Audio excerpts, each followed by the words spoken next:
Hello, and welcome to Historical Humans Reads, where we take primary sources and bring them to your screen.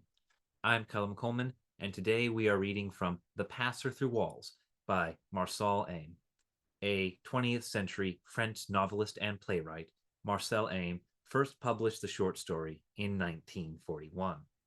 The Passer Through Walls follows the misadventures of a man named Dutilleul in Montmartre, who discovers that he has the ability to walk through walls. The Passer Through Walls has been immortalized with a statue in a square on Rue Norvins in Paris. Today we will be reading the opening pages of The Passer Through Walls. With that, let's begin.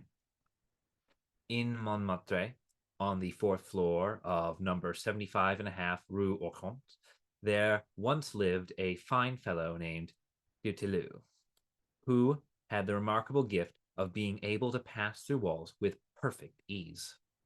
He wore a pince-nez and a small black goatee, and he worked as a level 3 clerk in the registration ministry. In winter, he would take the bus to work, and come summer, he would walk, wearing his bowler hat. Dutilleul discovered his power shortly after he turned 42. One evening, the electricity went out briefly while he was standing in the front hall of his small bachelor apartment.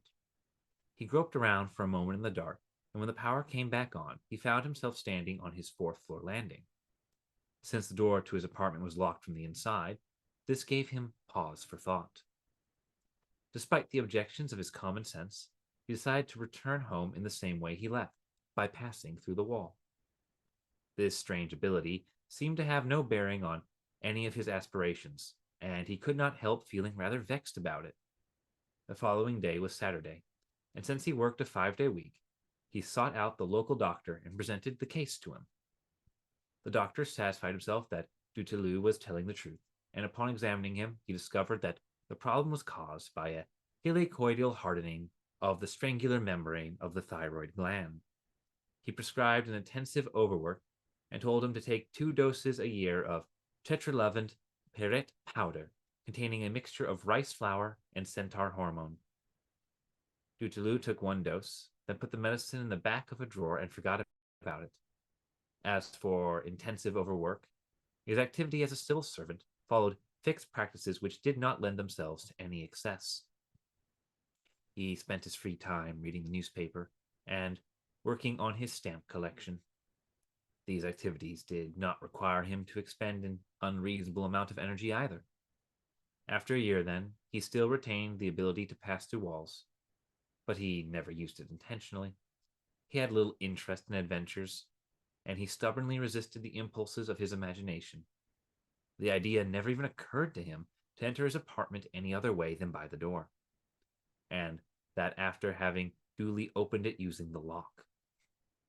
He might have lived out his life in his peaceable habits and never been tempted to put his gifts to the test if an extraordinary event had not suddenly disrupted his existence.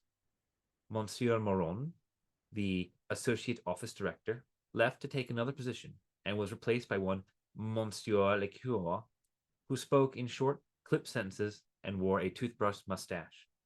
From the very first day, the new associate office director was highly displeased to see that Dutilleul wore a pince-nez on a chain and a black goatee, and he made a great show of treating him as an obsolete nuisance or a slightly grubby antique. Far more serious, however, was his plan to introduce far-reaching reforms in the office. They seemed specially designed to disturb the peace of his subordinate. For 20 years, Dutilleul had begun all his letters with the following phrase: "In reference to your esteemed correspondence of the 12th of the present month, and furthermore in reference to our previous exchange of letters, I have the honor of writing to inform you that." Monsieur Lecour replaced this with a turn of phrase that had a more American ring to it. "In response to your letter of the 12th, I inform you that." Dutilleul could not adapt to these epistolary fashions. He could not help himself. He reverted to the traditional formula with a mechanical obstinacy that earned him the growing enmity of the associate director. He began to find the atmosphere at the Ministry of Registration oppressive. He felt apprehensive on his way to work in the morning, and at night in bed he often lay awake, turning things over in his mind for a full 15 minutes before he could fall asleep. This has been an excerpt from the Passer Through Walls on Historical Humans Reads. If you enjoyed this video and would like to hear more excerpts from original texts, please subscribe to be notified of the next one. If there is a work you would like to hear, be sure to like the video and leave a comment listing it below. Thank you for listening.